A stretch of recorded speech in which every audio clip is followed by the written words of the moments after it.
L'homme prit distraitement un morceau de sushi, mais il le fit accidentellement tomber dans son verre de vin. Sa famille éclata de rire, se moquant de son incapacité à tenir un simple sushi. Cependant, Jacques sentit que quelque chose n'allait pas. Plus tôt dans la journée, il n'avait même pas réussi à nouer ses lacets. Sa femme tenta de le rassurer en disant que cela devait être dû à la fatigue accumulée au travail, et qu'une bonne nuit de sommeil suffirait à résoudre le problème. Mais dès le lendemain matin, Jacques perdit non seulement sa capacité de mouvement, mais même parler devenait un effort énorme. Conscient de la gravité de la situation, Jacques se rendit à l'hôpital pour effectuer un bilan complet. Pendant qu'il attendait les résultats, le médecin lui demanda d'imiter un mouvement. Jacques leva lentement sa main droite, mais il découvrit qu'un geste aussi simple était impossible pour lui. Ce constat lui donna un mauvais pressentiment immédiat. Pour confirmer son diagnostic, le médecin réalisa une ponction lombaire sur Jacques. Les résultats tombèrent rapidement. Jacques souffrait de sclérose en plaques, une maladie auto-immune. Au début, les patients ne ressentent qu'une légère difficulté motrice, mais avec le temps, ils perdent progressivement le toucher, puis deviennent aveugles ou paralysés d'un côté. Dans les cas les plus graves, c'est la paralysie totale du corps. De plus, il n'existe aucun traitement efficace contre cette maladie. Jacques pensa que le médecin disait des absurdités et quitta l'hôpital furieux. Cependant,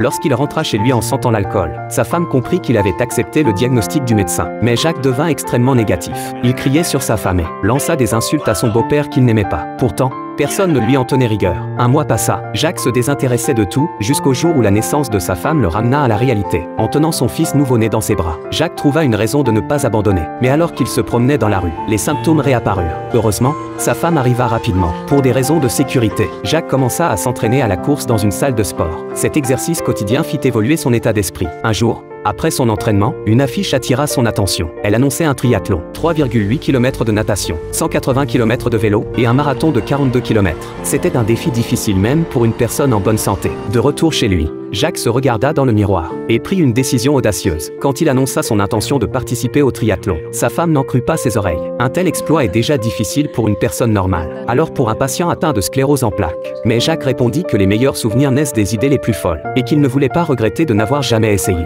Devant sa détermination, sa femme accepta finalement, mais à une condition, que son père, ancien athlète, entraîne Jacques. La première séance d'entraînement que le beau-père imposa à Jacques était de creuser le jardin à main nue et de retourner tout le terrain. Jacques se mit en colère et se disputa avec son beau-père, accusant ce dernier de le faire travailler gratuitement, plutôt que de l'entraîner. Mais Jacques finit par accomplir toutes les tâches. L'entraînement suivant fut encore plus déconcertant. Marcher en ligne droite sur la plage et pratiquer des jeux comme la course à 3 jambes. Jacques ne comprenait pas du tout l'utilité de ces exercices. Un jour, en fouillant dans un carton, il découvrit les trophées de son beau-père. Il apprit que ce dernier avait été un leader du Tour de France dans sa jeunesse. Jacques trouva cela incroyablement cool. Cette nuit-là, ils discutèrent de nombreux sujets, et Jacques réalisa que son beau-père, qu'il avait toujours détesté, n'était pas si insensible qu'il l'avait imaginé. Ils rirent de bon cœur et mirent de côté leurs différends. À partir de ce jour, Jacques choisit de faire confiance à son beau-père, et s'entraîna encore plus dur, jour après jour. L'entraînement continua. Le jour du triathlon arriva rapidement. Les participants devaient terminer tous les défis en moins de 17 heures pour réussir. 3,8 km de natation, 180 km de vélo et 42 km de course à pied. Pour Jacques,